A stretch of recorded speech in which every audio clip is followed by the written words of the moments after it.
Voilà, bonsoir, bonsoir. On s'est permis de désactiver vos micros. Essayez, si possible, de ne pas les réactiver avant les questions, sachant que les questions, vous pourrez aussi les poser via l'onglet Conversation.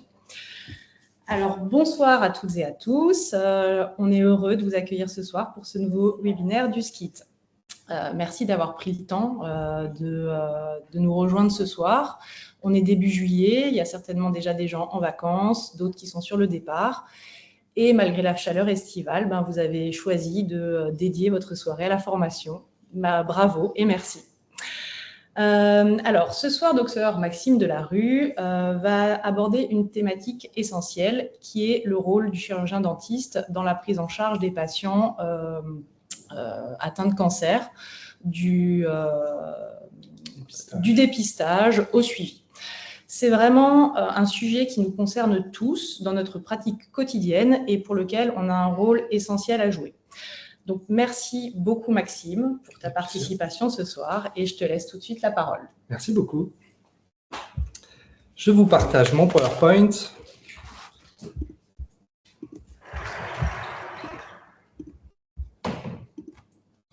Voilà. Bon, écoutez, bonsoir à tous. Ravi de vous retrouver pour une nouvelle soirée du SCIT, effectivement, qui change un petit peu de ce qu'on a l'habitude de présenter. On passe des implants, cette fois-ci, à quelque chose d'un petit peu moins gai, mais tout aussi essentiel, voire encore plus, qu'est le dépistage et le suivi des patients en oncologie. Donc, le but, c'est évidemment de rediscuter comment faire pour améliorer la détection de certaines pathologies, comment on peut aider nos patients au quotidien qui recevraient des traitements contre le cancer. Donc, tout d'abord, je vais vous refaire un petit topo sur les cancers des VADS, qu'on appelle aussi cancer ORL ou cancer tête et cou. C'est le 4e cancer le plus fréquent, après le sein, les poumons et le cancer colorectal. Ça représente au niveau de la cavité buccale 40% des cancers ORL, donc c'est quand même pas loin d'une... C'est une toute petite... on est en dessous de la moitié, de pas grand-chose. Ce sont des cancers très fréquents, puisqu'en France, c'est 16 000 nouveaux cas par an, et ça touche plus les hommes que les femmes, 7 hommes pour 3 femmes.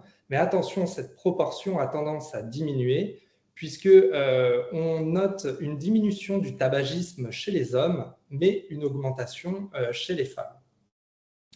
Ces cancers arrivent en général vers l'âge de 60-65 ans, mais pour autant, il faut rester vigilant. Il existe des formes de cancer pédiatriques chez des enfants, en tout cas des jeunes ados de moins de 18 ans, et puis également, ça peut aller jusqu'à des âges au-delà des 90 et 100 ans, notamment par des déficits en phénomène de réparation de l'ADN qui peuvent engendrer plus facilement une transformation carcinomateuse. Pourquoi on en parle autant de ces cancers des voies aériennes? Tout simplement parce que, on le sait d'emblée, les taux de survie chez ces patients à 5 ans est entre 40 et 50%. C'est-à-dire que malheureusement, une fois que le diagnostic est fait, on a environ un patient sur 2 qui va décéder dans les 5 ans à venir. Et bien entendu, ce qui va faire varier ce taux, c'est la localisation de ce cancer, mais surtout le stade au moment où on va le diagnostiquer. Donc ce soir, le but, c'est vraiment de voir quel est notre rôle en tant que dentiste dans la prise en charge de ces patients qui pourraient avoir des cancers. Alors évidemment, ce soir, je vais vous parler beaucoup de cancers de la cavité buccale, mais certaines choses peuvent s'appliquer à d'autres types de cancers, liés notamment aux traitements qui peuvent être donnés, un cancer du poumon, un cancer du rein, un cancer du sein. Donc, on va avoir l'occasion d'aller sur ces différentes thématiques. 3 situations se présentent à vous. Le patient vient vous consulter avec pour motif la présence d'une lésion qu'il a repérée, ou bien vous vous rendez compte au moment de la consultation de la présence d'une lésion.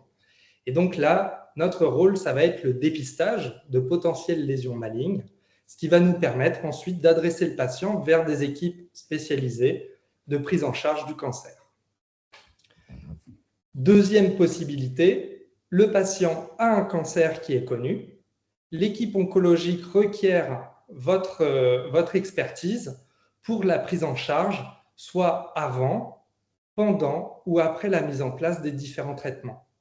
La plupart de ces prises en charge, c'est pour gérer les effets indésirables des traitements, même si honnêtement, ils le gèrent déjà très bien.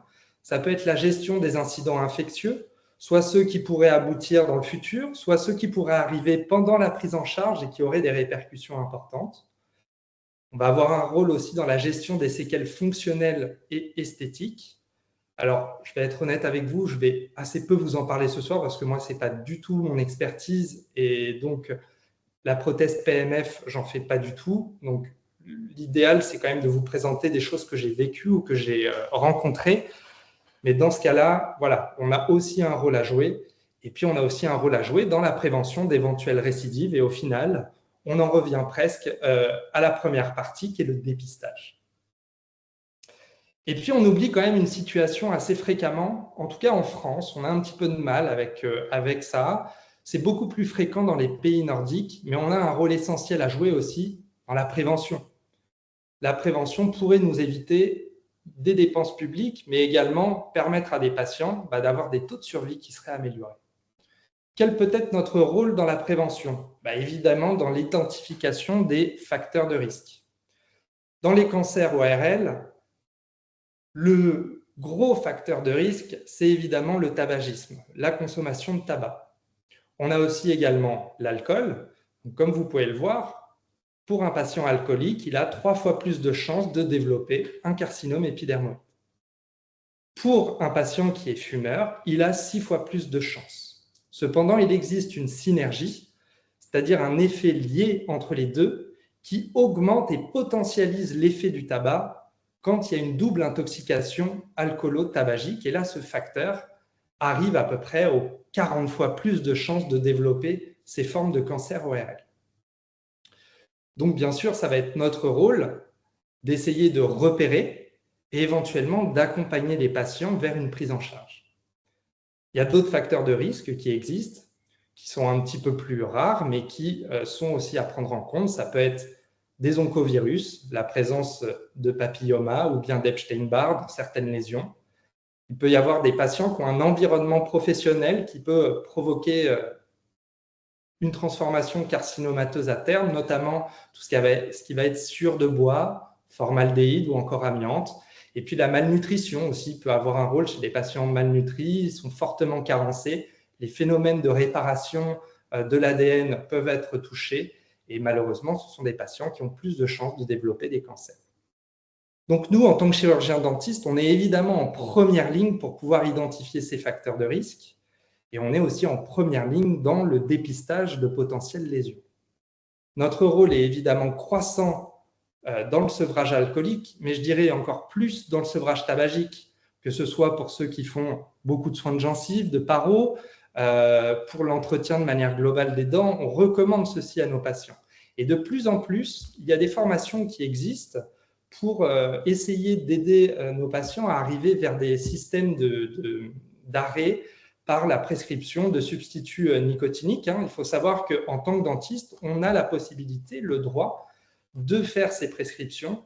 Alors évidemment, il ne faut pas faire n'importe quoi, ça nécessite de se former, mais ces formations se développent de plus en plus actuellement. Autre chose, vous avez un lien privilégié avec souvent le médecin traitant de famille. Vous voyez des patients depuis longtemps, vous connaissez probablement leur médecin traitant, vous avez la possibilité d'interagir avec eux et donc d'organiser cette défense et surtout cette surveillance.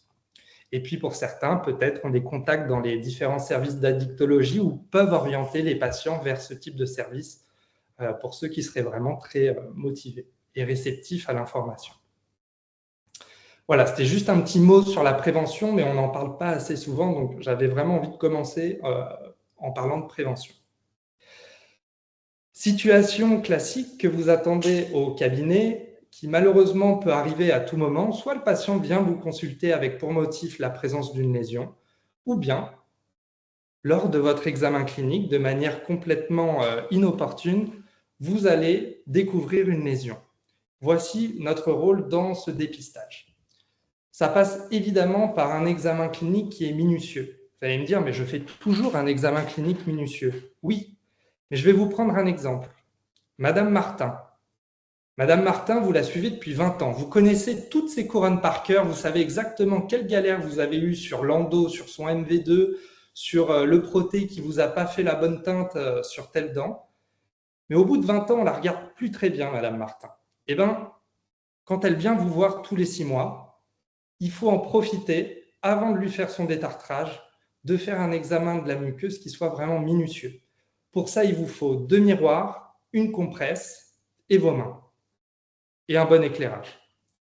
On utilise la technique des cercles concentriques. Donc, d'abord, on observe au niveau des lèvres, entre la partie cutanée et la partie muqueuse, on observe bien le vermillon. Et ensuite, avec les miroirs, vous venez au niveau de la face interne de la joue.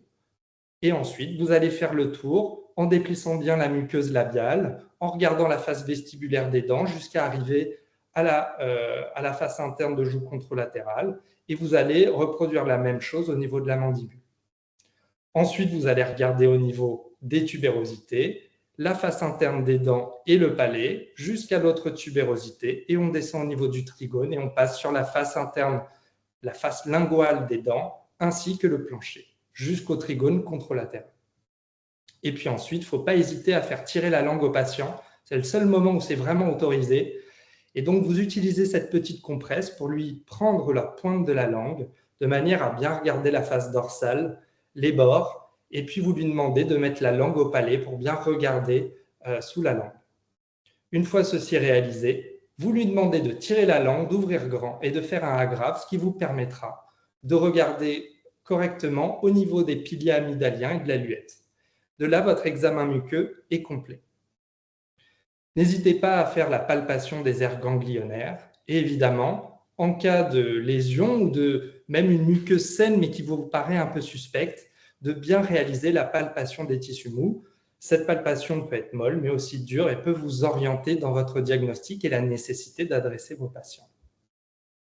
Quand vous faites cet examen, qu'est-ce que vous cherchez?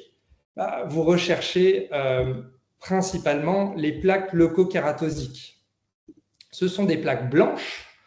Les plaques blanches, c'est vraiment comme de la corne sous les pieds, hein, ça donne un peu cette impression, mais sur une muqueuse plus rouge. Donc cette plaque, vous allez la chercher et l'observer. Vous allez essayer de comprendre, est-ce qu'elle est bien homogène, c'est-à-dire est-ce que son épaisseur est pareille partout, est-ce qu'elle est bien délimitée, est-ce que j'arrive à bien faire la frontière entre ma lésion et le reste de la muqueuse? C'est des éléments qui vont vous permettre d'être discriminants. Vous allez regarder aussi si vous trouvez éventuellement des érythroplasies. Ce sont des rougeurs, c'est des plages rouges que vous pouvez trouver face interne des joues, au niveau du palais. Et ça, ce sont des choses, jusqu'à preuve du contraire, qui peuvent être une lésion cancéreuse. Les ulcérations, donc des pertes de substances plus profondes, ça vous connaissez également. Et évidemment, toutes ces lésions, si elles persistent plus de 15 jours, sans que vous trouviez de cause évidente à leur apparition, doivent être explorées. Ça passe évidemment par une biopsie pour réalisation d'un examen anatomopathologique au laboratoire pour regarder ce qui se passe sous le microscope, mais ça peut être aussi des examens complémentaires, NFS, différentes carences en fonction du diagnostic que vous pouvez avoir. Et si vous ne pratiquez pas les biopsies ou si vous n'avez pas de laboratoire, ce n'est pas grave. Vous n'hésitez pas, il faut adresser votre patient pour une évaluation par un praticien spécialisé. ORL, maxillo, chirurgo, dentiste, peu importe, quelqu'un qui pratique ce type de geste.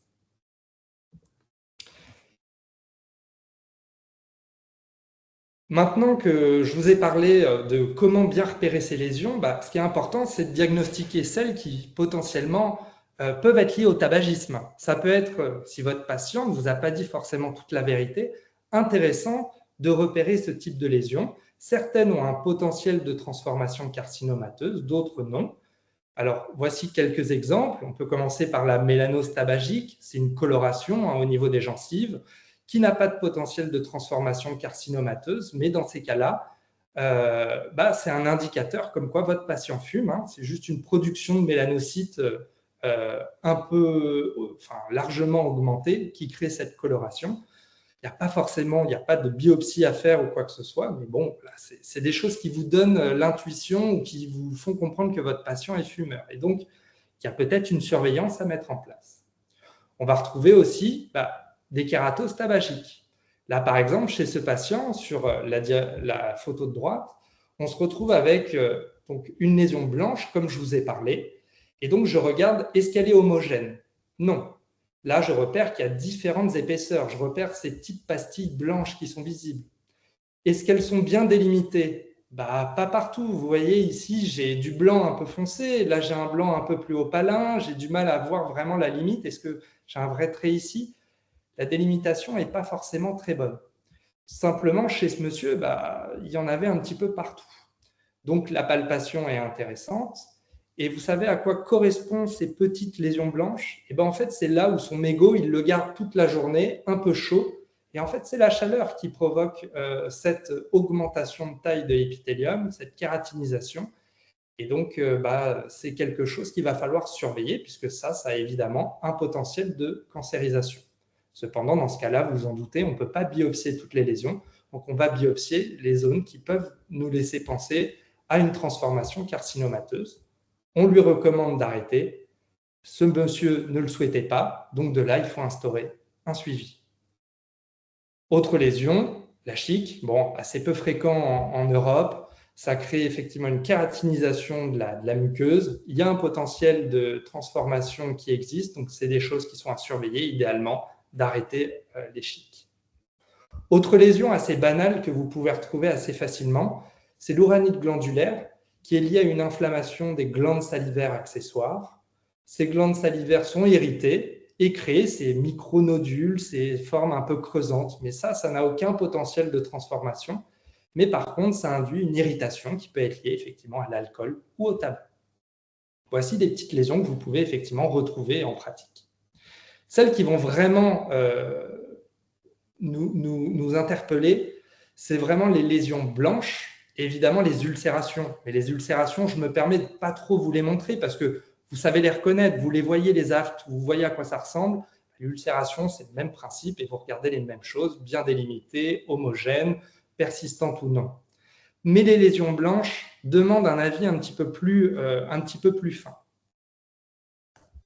Ce qu'on veut repérer, ou ce qui nous inquiète le plus, c'est les leucoplasies qui sont inhomogènes. Donc, comme vous pouvez voir sur cette image à gauche, on est sur une plaque leucokératosique qui est plutôt bien délimitée. On voit bien la frontière entre la gencive, le rose, voire même un peu de rouge, donc il y a un peu d'inflammation finalement.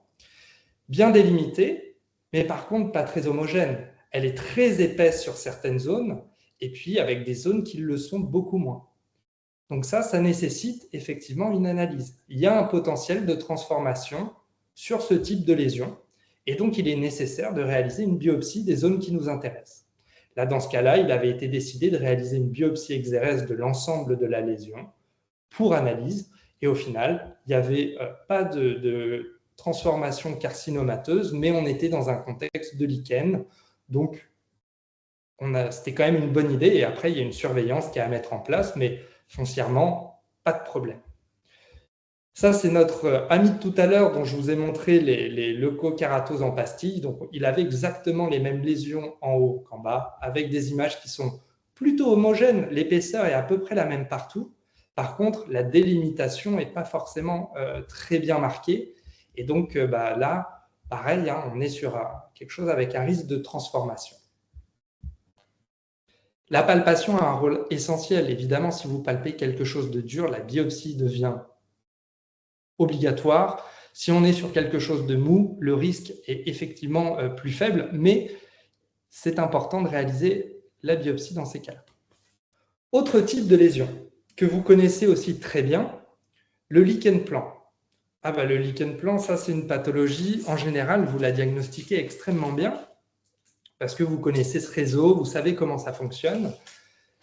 Ce sont des lésions qui sont, en fait, c'est une maladie dysimmunitaire, donc liée à l'immunité. En gros, les cellules immunitaires du patient reconnaissent des cellules épithéliales de la gencive ou de la muqueuse des joues comme ennemies et les attaque, créant cette inflammation et ce qui induit cette kératinisation.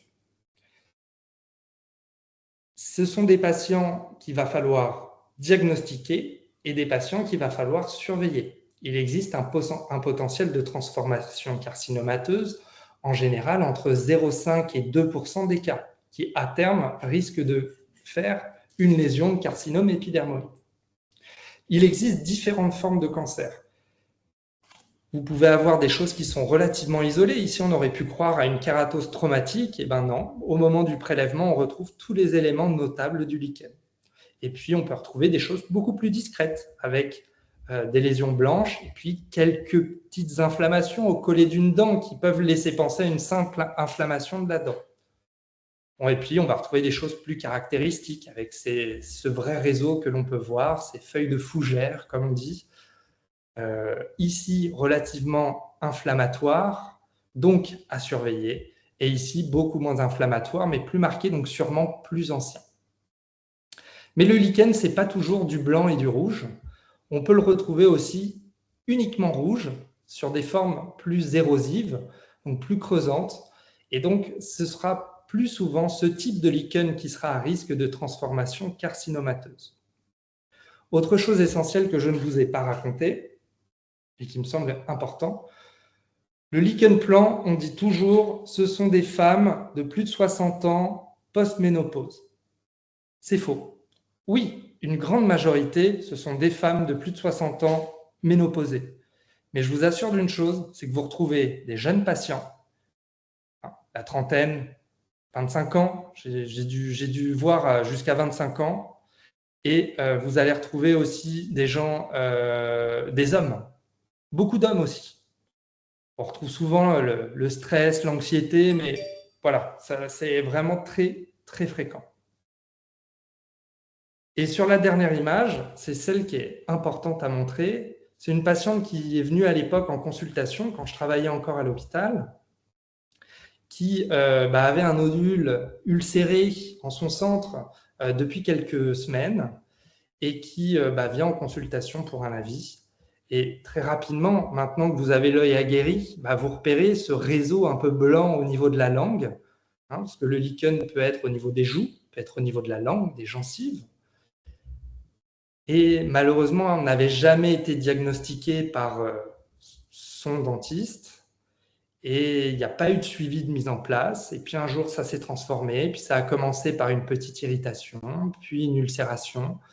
Et ça aboutit à cette lésion qui évidemment a été diagnostiquée. Et donc, il s'agissait d'un carcinome épidermoïde.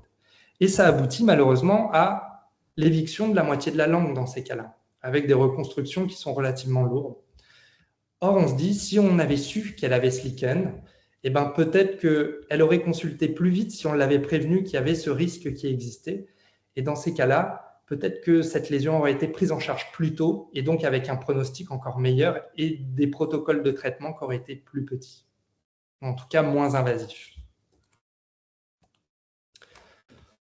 Autre lésion qu'on peut retrouver, je ne vous parle que de blanc depuis tout à l'heure, donc je vais finir sur ce type de kératose.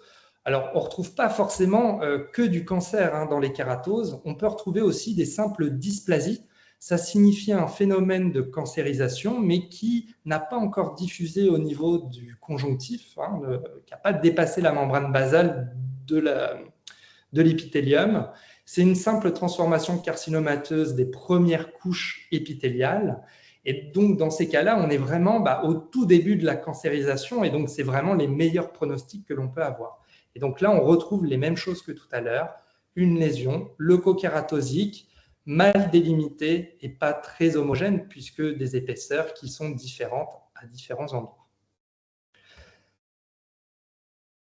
Je vous ai dit aussi, on repère les érythroleucoplasies, ou en tout cas l'érythroplasie. Ce sont ces plaques rouges qui pourraient persister pendant des semaines. Alors vous allez me dire, dans une maladie parodontale, il y a une inflammation de la gencive. Oui, mais vous avez rarement aussi associé une inflammation au niveau de la muqueuse jugale. Dans ce cas-là, on repère effectivement cette rougeur sur le devant de la dent, mais également cet aspect un petit peu plus blanc et tuméfié sur la partie linguale. Donc là, des prélèvements ont été réalisés sur la partie vestibulaire, sur la partie linguale, et on avait retrouvé un carcinome in situ. La plupart du temps, ce type de taches rouges peuvent camoufler des carcinomes in situ. Mais ce sont des lésions qui sont présentes depuis plus de 15 jours, sans cause évidente. Ce n'est pas tout et n'importe quoi, bien évidemment. Et puis à côté, pareil, une érythroplasie. Jusqu'à preuve du contraire, vu qu'elle a persisté plus de 15 jours, eh bien, on a réalisé une biopsie, puisque jusqu'à preuve du contraire, il pouvait s'agir d'un carcinome épidermoïde, in situ probablement. Et puis en fait, c'est revenu parfaitement bénin. On était dans le contexte d'un lupus, et donc c'était juste une lésion liée au lupus. Évidemment, le but de repérer au moment le plus tôt permet d'avoir les meilleurs pronostics. Parce que tout ce qu'on veut éviter, c'est ces situations où le patient arrive, et là, d'un coup d'œil, vous savez ce que c'est.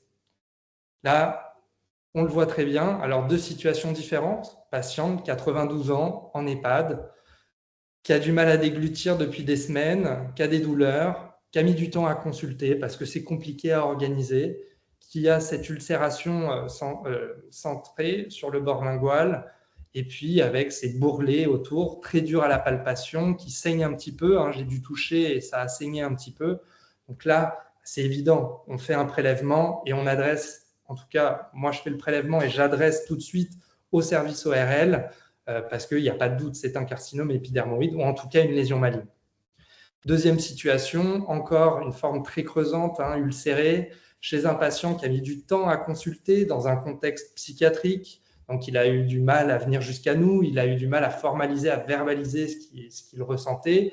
Et puis, le jour où il est arrivé à la consultation, pareil, une simple biopsie, et puis on adresse tout de suite au service ORL pour prise en charge parce que ce sont des images qui sont très caractéristiques. Le but de cette autre série d'images, c'est de vous dire, effectivement, dans la bouche, 90% des cancers sont des carcinomes épidermoïdes. Mais malgré tout, on a 10% où c'est parfois autre chose. Il y a d'autres types de lésions malignes qui existent. Alors évidemment, je ne vais pas toutes vous les citer ce soir, mais pour vous illustrer ça, des fois, ça peut être la révélation d'une métastase. Ça peut être des métastases soit qui sont connues d'un cancer connu, mais des fois, ça peut être la découverte de ce cancer qui se fait grâce au prélèvement de cette métastase qui malheureusement a abouti en bouche. Et souvent, on arrive à repérer l'organe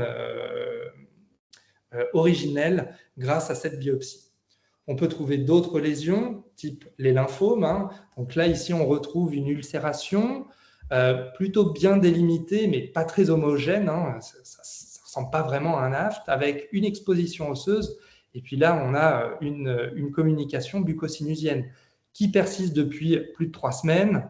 Là, on a fait un prélèvement, c'est revenu lymphome B. Donc, en gros, ce patient a des lymphocytes B anormaux qui se développent de manière exponentielle, qui éliminent tous les lymphocytes classiques et ça va se ranger dans les ganglions.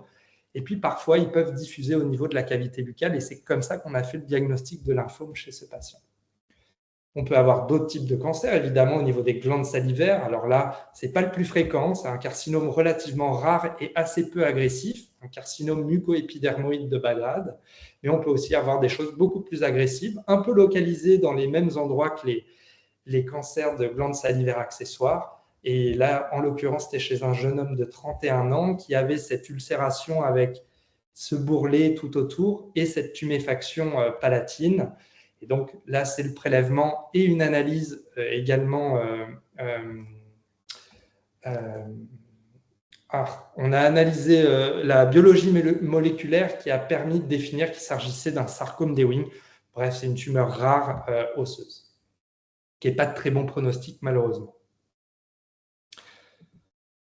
Donc, le geste essentiel dans ces cas-là, c'est la biopsie. C'est un geste qui est très important parce que c'est lui qui va permettre d'étiqueter la lésion. C'est un geste qui, de toute façon, sera obligatoire dans le cas de lésions malignes avant la mise en place de quelconque protocole. Il faut l'attester qu'il s'agisse bien d'une lésion maligne. Si vous en faites au cabinet, je vous invite à faire des photos des lésions préalables que vous biopsiez, tout simplement parce qu'il peut y avoir une modification de l'aspect. Autant sur les carcinomes épidermoïdes que je viens de vous montrer qui sont énormes, ça devrait être assez facile même au laboratoire. autant des fois sur les petites kératoses que je vous ai montré, les petites lésions blanches, et ben dans ces cas-là, il vaut mieux faire une photo en amont pour garder l'image parce que des fois, une fois qu'on a retiré, c'est difficile des fois de retrouver la lésion ou bien d'avoir l'ensemble de cette lésion. Qui fait les biopsies? Évidemment, dans le cadre où vous suspectez une lésion maligne, comme c'est la personne qui biopsie qui doit faire l'annonce, je vous invite à déléguer tout de suite à votre praticien spécialisé, qui est plus formé à l'annonce de ce type de pathologie, qui pourra répondre à plus de questions. Et puis, il pourra lancer le bilan d'extension. Je vous en parlerai après lors d'un cas clinique. Ce bilan qui va permettre justement de mettre en place les traitements.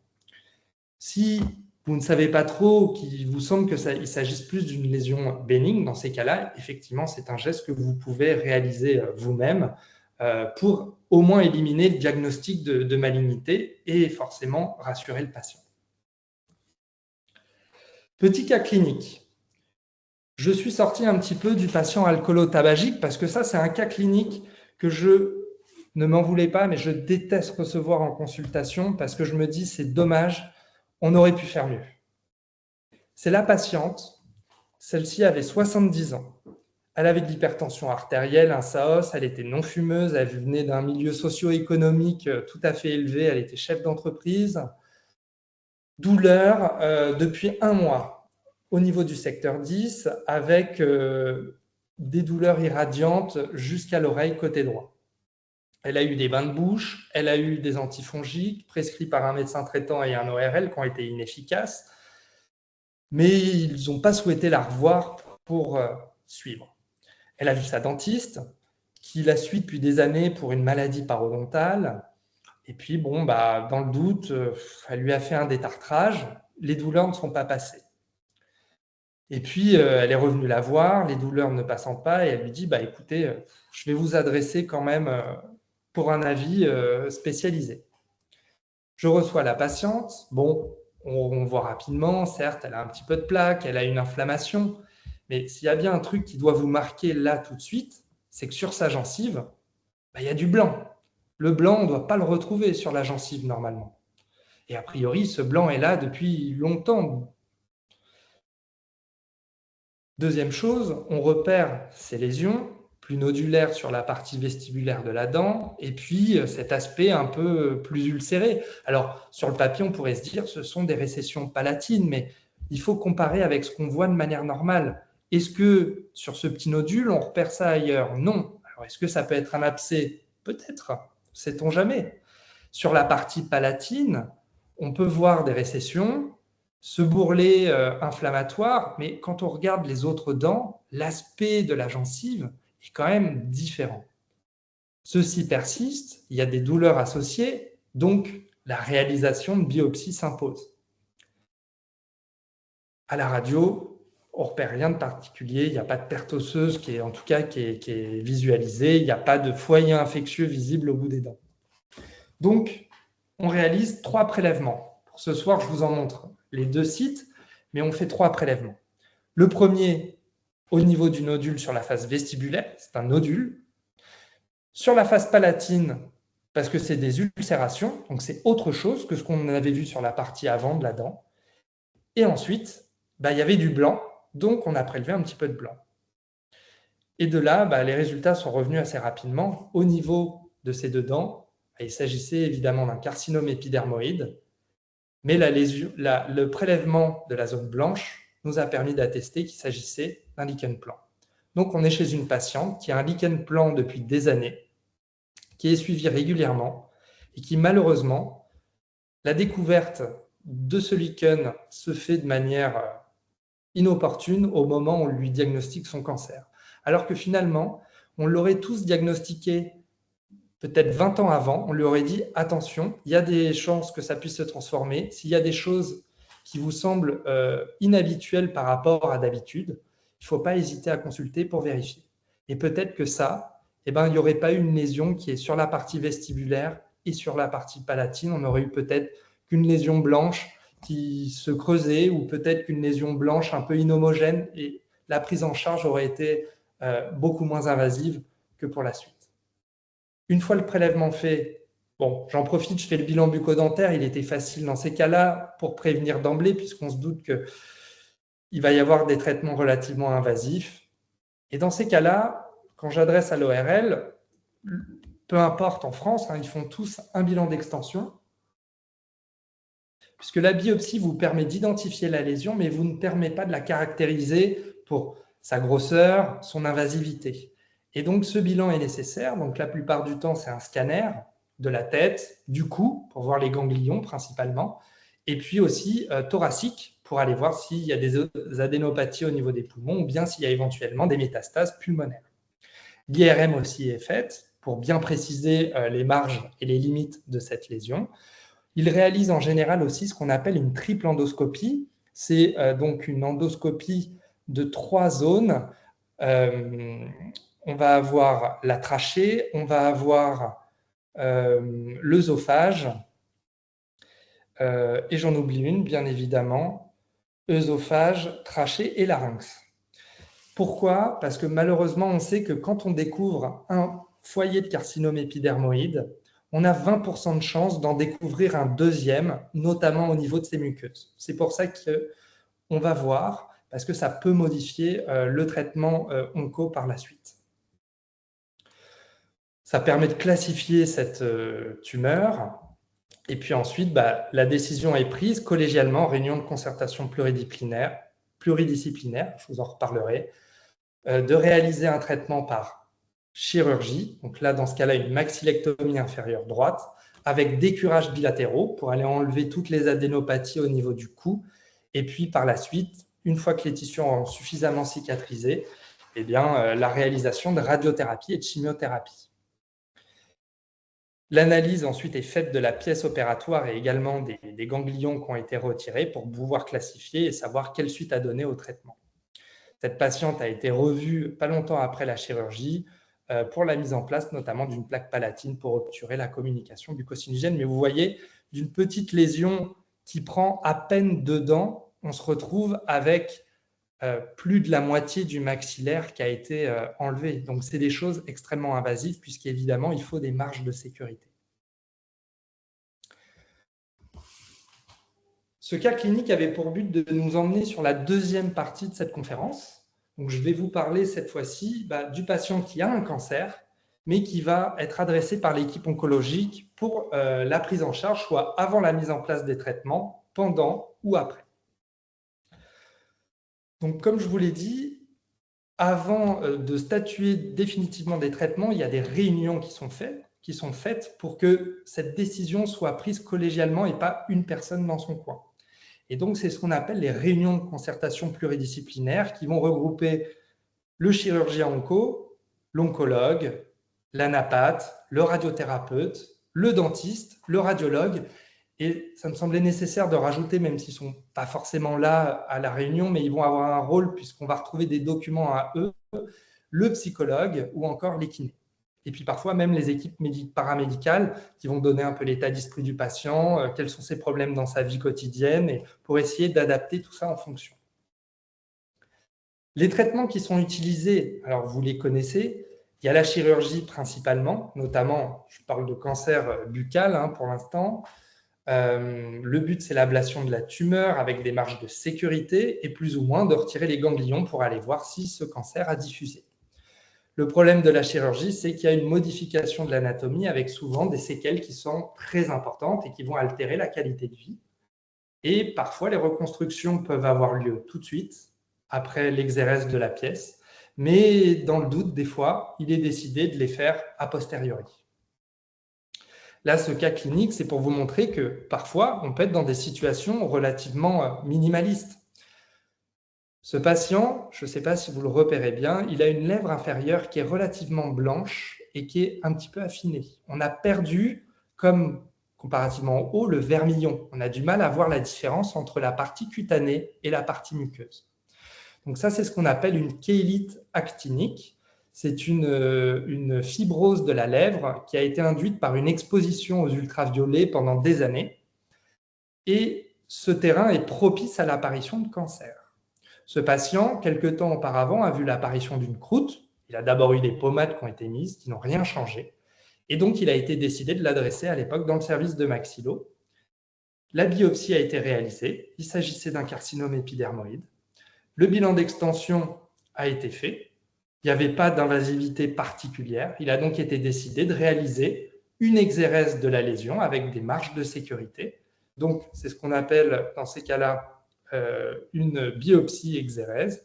Et dans le même temps, ils ont fait la reconstruction par un lambeau d'avancement rétrolabial. En gros, c'est la face interne de la lèvre qu'on vient avancer pour reconstruire la lèvre immédiatement.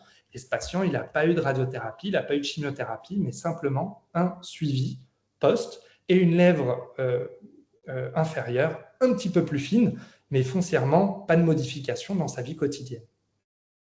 Et puis, on peut arriver sur des cas beaucoup plus extrêmes, où là, cette patiente, elle a eu un carcinome épidermoïde de la cavité buccale, avec de multiples reconstructions, parce qu'elle a eu des récidives, parce que les différents traitements ont continué à abîmer, qu'il a fallu faire différents lambeaux, des lambeaux libres, des lambeaux de rotation, grâce à des muscles ou à des palettes musculaires qui ont été déplacées pour essayer de boucher, entre guillemets, les trous. Et ça, c'est des séquelles qui sont importantes, avec des modifications morphologiques, du contour de la face, la perte des dents, des perturbations fonctionnelles, que ce soit mâcher, déglutir ou même parler.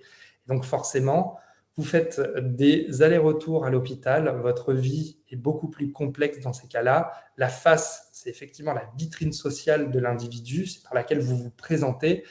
Et donc, l'ego des patients est forcément fortement détruit. C'est des gens qui ont des états psychologiques pas toujours bons.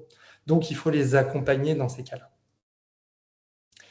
Le type de reconstruction qui peut être proposé à ces patients, ça passe évidemment par de la PMF. Des fois, il y a des propositions d'un protocole d'implantologie, etc. Mais ça reste assez complexe. Je me permets de ne pas trop vous en parler ce soir. On a tous un rôle à jouer dessus. Personnellement, je n'ai aucune expérience dessus, donc je me permettrai de ne pas vous en parler beaucoup, mais quand même de l'évoquer. Autre traitement, la radiothérapie. Celui-là, vous le connaissez bien. Alors évidemment, quand je vous parle de radiothérapie, je vous parle de radiothérapie au niveau de la cavité buccale. Si vous recevez une patiente qui a eu de la radiothérapie au niveau d'un sein, eh bien, vous n'avez pas de risque particulier au niveau de la cavité buccale. On parle de radiothérapie dans la zone tête et cou. Le but de la radiothérapie, c'est d'exposer la tumeur à des radiations ionisantes dans le but de provoquer des lésions de l'ADN et donc la mort des cellules tumorales. Plusieurs moments, on peut l'utiliser, soit après la chirurgie, on a enlevé un maximum de la tumeur et on vient s'assurer ce qu'on appelle un fusil à un coup, la radiothérapie. On vient irradier le patient pour définitivement tuer les cellules cancéreuses qui pourraient persister et qui ne sont pas forcément visibles à l'œil nu. Autre possibilité, c'est fait en amont d'une potentielle chirurgie parce que la tumeur est trop grosse et il va falloir essayer de la diminuer un petit peu. Et troisième option, qui est fréquente aussi, ça peut être à titre palliatif pour diminuer des douleurs liées à des tumeurs ou réduire celles qui pourraient être au niveau, par exemple, de moelle épinière, mais là, ça n'a pas de retentissement pour nous. Au niveau de la cavité buccale, on est en tout cas à peu près sur 60 degrés. Donc, c'est des radiothérapies très fortes et qui vont avoir de nombreux retentissements. On va avoir comme risques principaux l'ostéoradionécrose, des ostéites post-radiques, notamment à la mandibule. On peut avoir une altération du parenchyme des glandes salivaires avec une diminution du flux salivaire, avec une salive qui sera un peu plus acide, un petit peu plus visqueuse, qui est moins efficiente, et donc votre patient aura un risque carieux individuel important, élevé, avec la possibilité de perte d'aptitude au collage, parce que l'émail a été touché, la dentine également. Donc, c'est plus compliqué à réhabiliter par la suite. C'est des patients qui peuvent aussi avoir des myosites rétractiles, des trismus, donc c'est des difficultés d'accès. Et puis, est-ce que j'ai oublié quelque chose éventuellement ? Non, on est bien. Ce sont des patients qui peuvent aussi avoir effectivement des troubles au niveau de la muqueuse, des mucites, mais en général, ils finissent par récupérer petit à petit. Bon, différentes images pour vous montrer les fameuses caries d'ébène, notamment à droite, hein, qui sont bien connues. Pour autant, ce n'est pas toujours comme ça, hein, soyez rassurés. Ou encore, la flore buccale est modifiée, donc on peut avoir plus fréquemment des mucites, mais aussi des candidoses, et puis les fameuses ostéoradionécroses, hein, qui sont possibles dans le cas de gestes invasifs ou qui peuvent être aussi spontanés dans ces cas. Je reviendrai sur la radiothérapie après, hein, quand on va parler de l'ensemble des traitements. Donc, dernier type de traitement qui est utilisé, je vais vous parler de chimiothérapie, chimio-médicaments, donc traitement à base de médicaments. Je vous parle uniquement de chimiothérapie, je pourrais vous parler aussi d'immunothérapie, c'est un peu différent. La chimiothérapie, la plupart du temps, on va être dans le cas de figure où on va chercher à détruire les cellules cancéreuses, mais malheureusement, ça va aussi détruire les cellules qui vont bien, alors que l'immunothérapie, ça va être une stimulation. Il n'y a plus les images. Ah. Je te dis ça.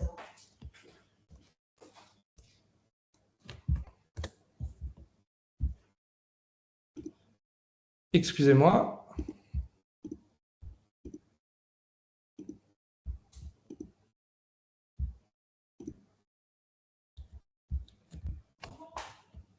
Excusez-moi pour ce petit contretemps. Donc, je vous parlais de chimiothérapie. Effectivement, la chimiothérapie va avoir tendance à éliminer les cellules cancéreuses, mais aussi les cellules saines. Et puis, on existe aussi, mais je vous le passe, c'est l'immunothérapie, où là, on vient stimuler le système immunitaire du patient afin que ce système immunitaire aille détruire les cellules cancéreuses.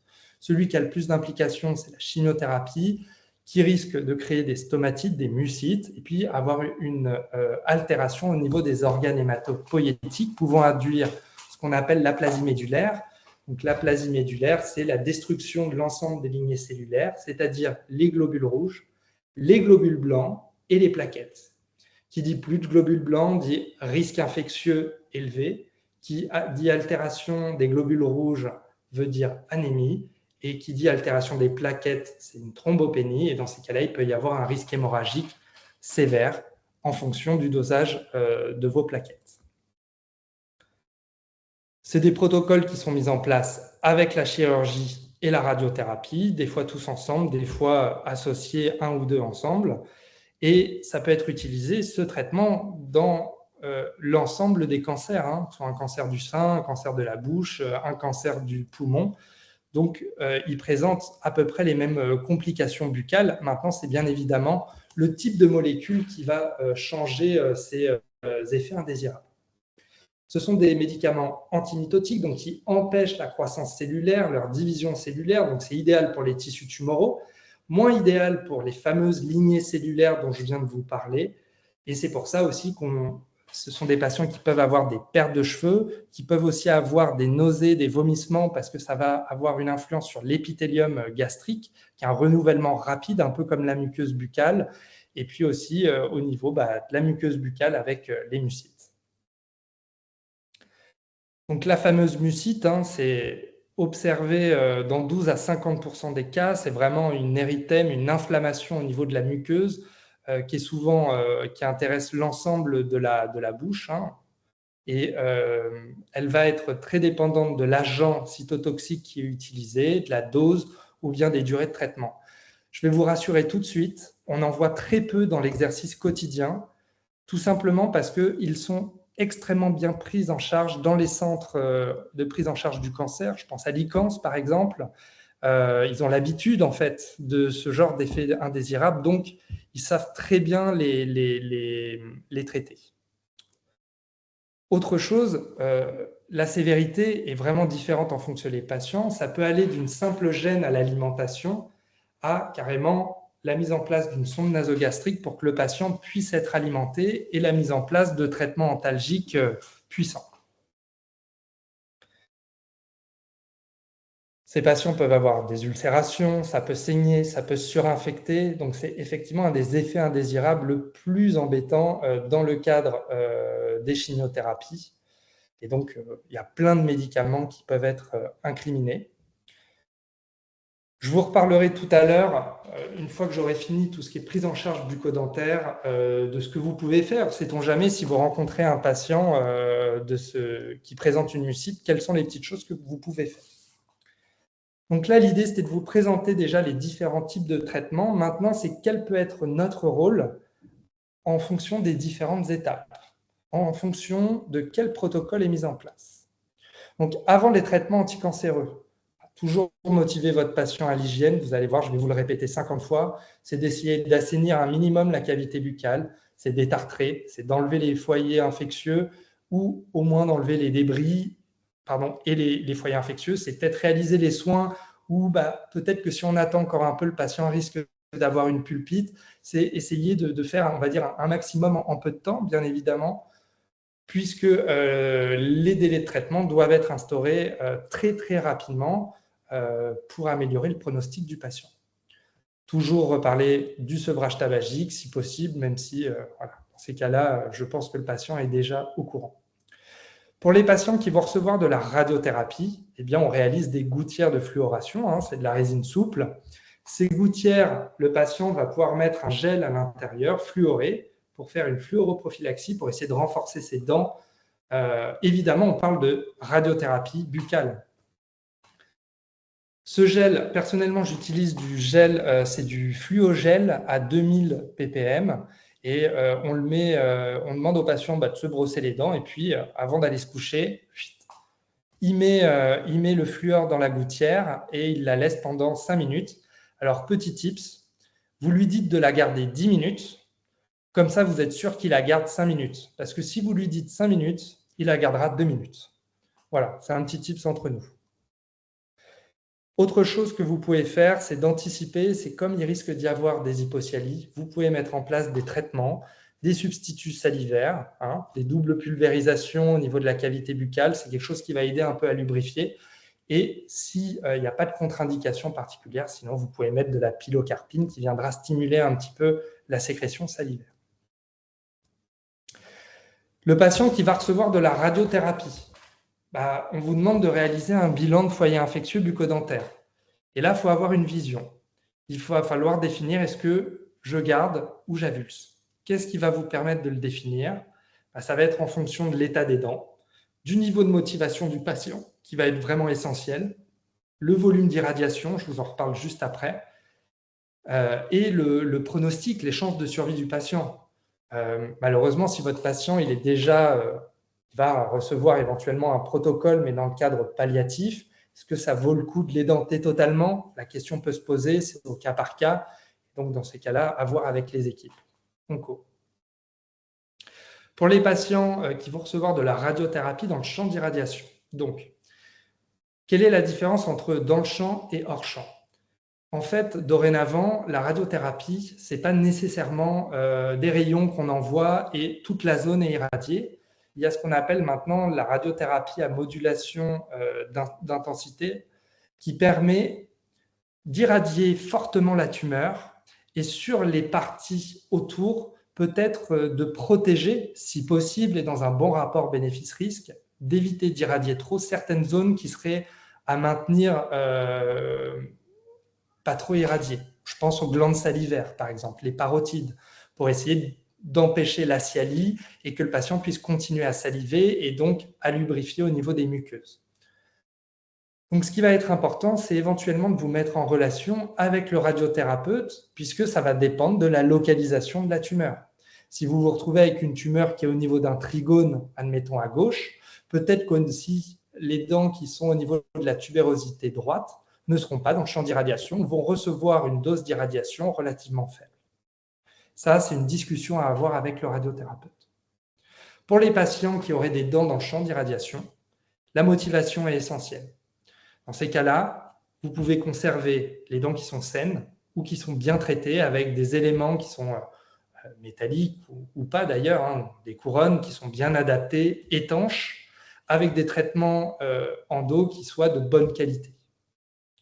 Les patients qui n'ont pas de motivation, il ne faut pas hésiter, malheureusement, mais il vaut mieux avulser les dents qui sont présentes dans le champ.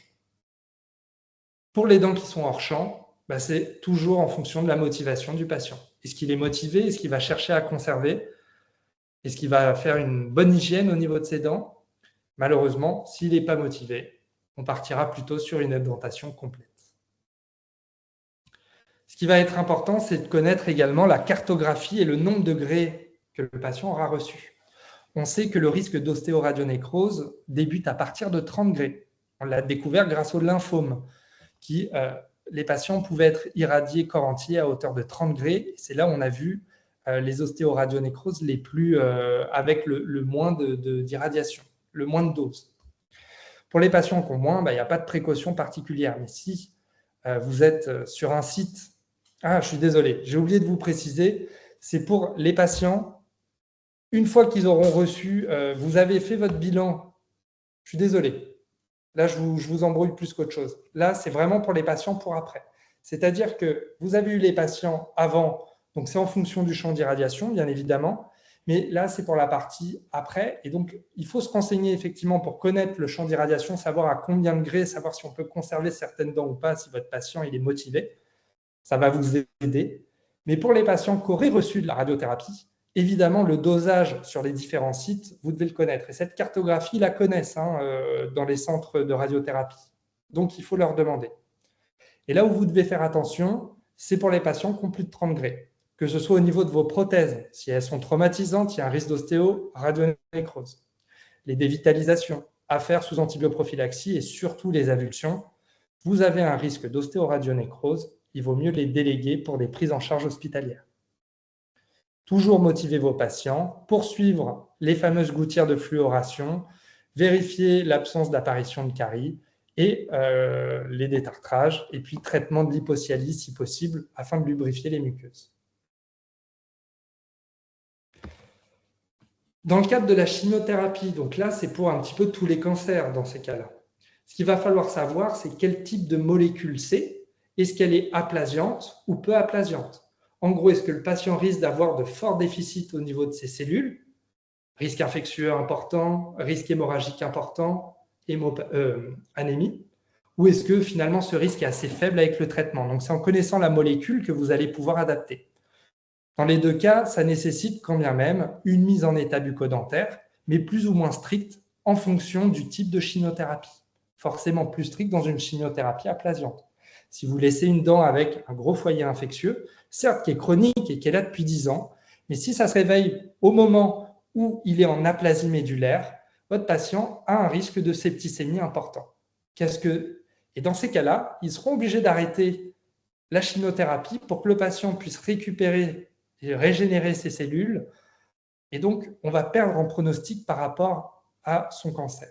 Donc, c'est vraiment important de réfléchir à ce que l'on fait et donc de concerter avec l'oncologue, sachant que s'il y a une nécessité d'aller vite, on peut parfois réaliser des mises en état bucco-dentaires en intercure, mais c'est toujours en discutant avec l'oncologue.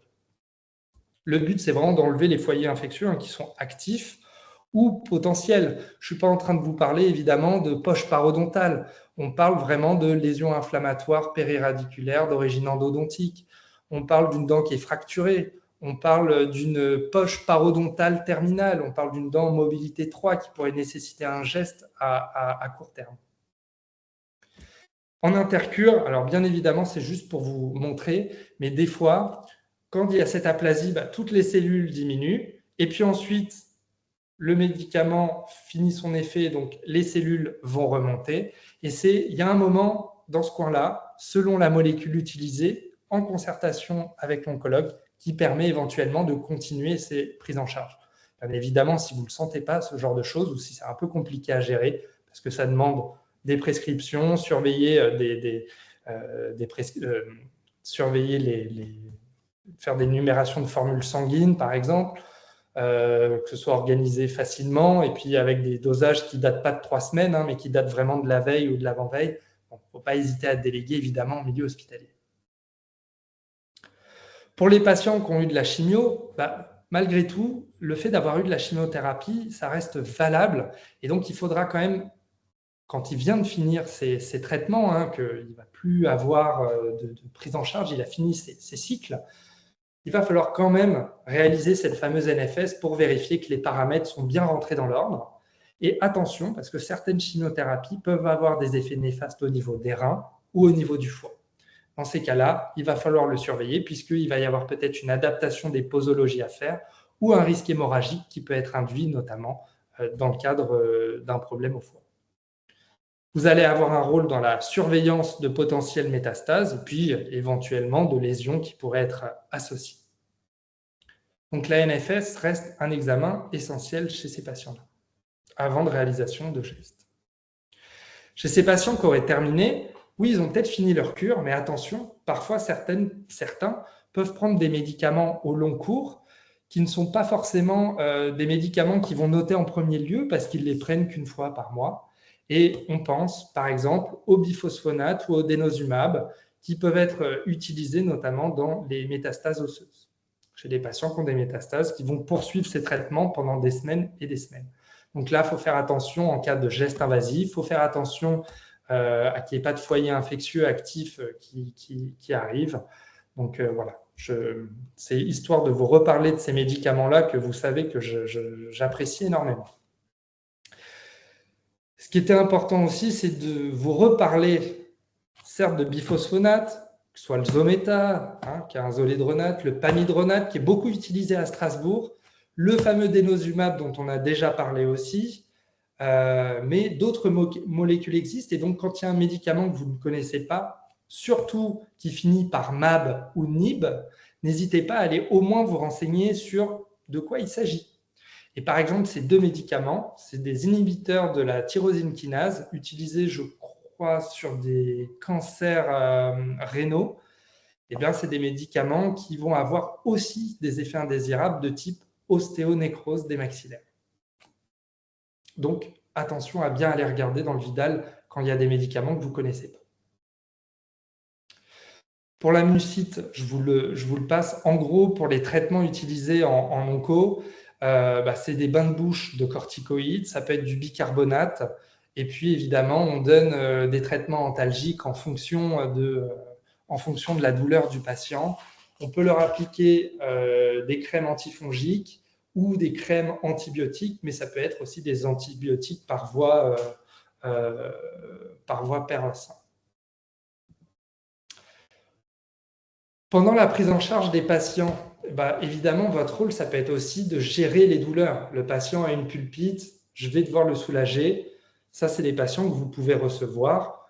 En cas de doute, n'hésitez pas à contacter l'équipe oncologique pour savoir un petit peu le statut du patient. Par contre, tous les actes invasifs, c'est à éviter sans l'avis de l'équipe, puisque vous ne savez pas si la chimio est aplasiante, non aplasiante, s'il est en cours de traitement de radiothérapie, combien de gré il a pris. Donc ça, c'est des soins où il faut se méfier un petit peu et toujours le faire en accord, en concertation avec les équipes onco. Donc bien évidemment, rôle dans la prévention, ça ne change pas. Et au niveau des soins, toujours en discuter avec l'oncologue.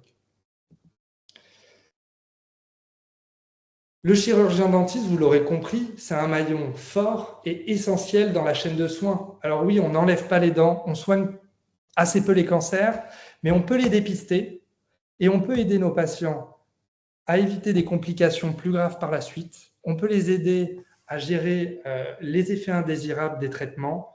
On peut surveiller et donc aider cette équipe onco dans le dépistage de récidives de cancer.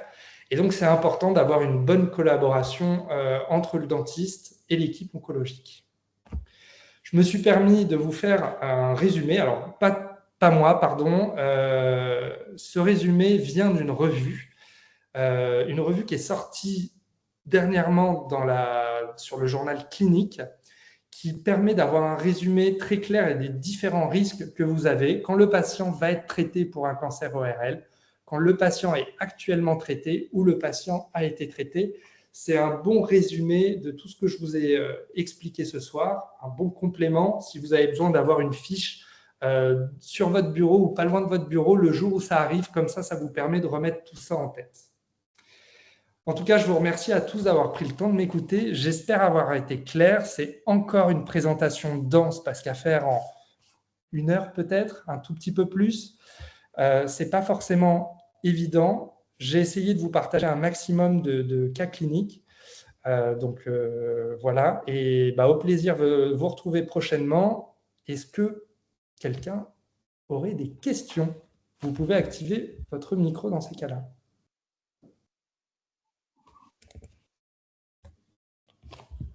Alors, pour le moment, il n'y a pas de questions dans la conversation. Donc, comme l'a dit Maxime, n'hésitez pas à réactiver votre micro si vous voulez lui poser une question directement. Moi, Maxime, j'aurais peut-être une question, mais j'ai peur de la poser. Je ne sais pas si peut-être tu l'as dit et que je n'ai pas entendu. Quelle est la conduite à tenir quand on détecte un lichen plan qui démarre, à part surveiller et dire aux patients de revenir nous voir si jamais la lésion devait évoluer? Alors, les recommandations ont un peu évolué par rapport à ça. Si vous diagnostiquez, vous voyez un lichen plan, s'il est très caractéristique, je vous invite quand même à l'adresser pour réaliser une biopsie, pour attester de la présence de ce lichen plan. On adresse à qui, excuse-moi? ORL, maxillo, dentiste, chirurgien oraux, la personne qui réalise des biopsies. Ok. Voilà. Ensuite, une fois que le diagnostic est sûr et certain, bon, il peut y avoir des traitements à mettre en place, mais ce qui va être important aussi, c'est de demander aux patients d'aller consulter un dermatologue, puisqu'on sait qu'il y a quand même un certain pourcentage de cas où le lichen buccal peut aussi être localisé soit au niveau cutané, mais aussi à d'autres muqueuses. Je vais être sincère avec vous, ça peut être situé au niveau de la vulve chez la femme. Et pour autant, quand on diagnostique à 60-70 ans, parfois, ce sont des patientes qui ne font plus trop attention à cette zone-là. Voilà, hein, ce n'est pas pour dénigrer quoi que ce soit, c'est juste, elles n'ont plus de surveillance, elles vont plus chez le gynécologue. Eh bien, c'est important que quelqu'un puisse aller voir. Et je ne recommande pas nécessairement que ce soit un gynécologue qui les voit, parce qu'ils sont pas forcément aussi bien formés que le dermatologue sur la gestion du lichen. Donc, quand vous avez un patient qui a un lichen, c'est de l'adresser ou de réaliser une biopsie pour attester de la présence de ce lichen, au moins une fois, comme ça, c'est dans son dossier médical, on n'en parle plus. S'il y a des traitements à mettre en place au niveau buccal, si c'est simple, ça peut être fait facilement. Si c'est des choses plus lourdes, de toute façon, il faudra aller chez le dermato. Et c'est là où le dermato, il a aussi un rôle important de diagnostic, parce qu'on peut trouver malheureusement des transformations carcinomateuses sur les muqueuses autres au niveau du corps. Je pense évidemment génital. Eh bien, merci pour cette réponse. Est-ce que nous avons d'autres questions? Bon, bah, merci beaucoup, vraiment infiniment Maxime, pour cette présentation qui était dense, certes, mais très riche. Et puis d'avoir partagé avec nous ton expérience. C'était hyper enrichissant et je suis sûre que chacun repartira ce soir avec des infos directement applicables au cabinet. Merci également à toutes et à tous pour votre présence et votre fidélité au SCIT. Alors, on va maintenant faire une petite pause estivale, mais on se retrouve le jeudi 17 septembre à 19 h, en présentiel cette fois au Stork comme d'habitude, pour notre prochaine soirée qui sera consacrée aux différentes greffes pratiquées dans une activité chirurgicale. Alors, que vous soyez déjà à l'aise avec ces techniques ou que vous souhaitez simplement savoir ce qu'il est possible de proposer à nos patients, cette soirée, elle vous offrira vraiment une vision d'ensemble très pratique des différentes approches de greffes, des greffes utilisées au quotidien. D'ici là, je vous souhaite à toutes et à tous un très bel été, de bonnes vacances pour ceux qui en prennent, et puis on espère vous retrouver nombreux en septembre. Bonne soirée à tous et à bientôt. Merci à tous et bonne soirée. Merci. Au plaisir. À bientôt, bonne soirée. Bonne soirée.